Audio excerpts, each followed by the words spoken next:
Proposal ఏదో ఇచ్చుంటారు, వాళ్ళ ఉద్దేశం ఏదో చెప్పుంటారు. అది చెప్పిన తర్వాత ఈయనకి నచ్చాలి, వాళ్ళకి నచ్చాలి.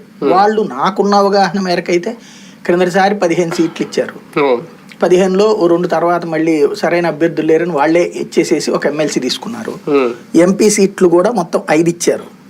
దాంట్లో చివరికి 4 పోటీ చేసి అరకు సీట్ మాకు వద్దులేమని తెలుగుదేశానికి రిటర్న్ ఇచ్చేశారు. దానికి బదులుగా ఎమ్మెల్సీని పెట్టుకున్నారు. వాళ్ళు ఎమ్మెల్సీ ఒకటి తీసుకున్నారు.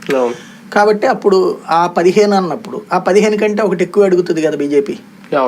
అట్లాగే 5 అప్పుడు అన్నప్పుడు దానికంటే ఒకటి ఎక్కువ అడుగుతుంది కదా బీజేపీ. అది ఇప్పుడు దాని మూలంగా మేబీ అప్పుడు వీళ్ళు ఇచ్చే ప్రపోజల్.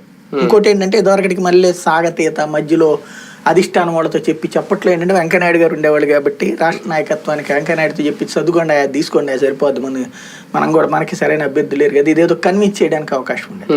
ఇప్పుడు అట్లాంటి జోక్యాలకు సాధ్యం కాదు.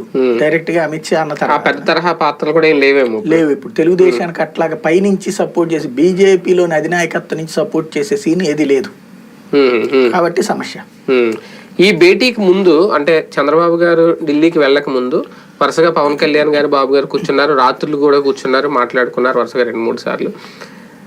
బీజేపీ దగ్గరికి ఎటువంటి ప్రపోజల్ తీసుకెళ్ళాలి, లేదంటే బీజేపీకి వెళ్ళిచ్చే రోడ్ మ్యాప్ ఏంటనేది వీళ్ళిద్దరూ మాట్లాడుకునే వెళ్ళారనుకోవాలా? అందుకే ముందు వరుసగా భేటీలు అవడానికి కారణమా? ముందు అసలు వీళ్ళిద్దరు సంగతి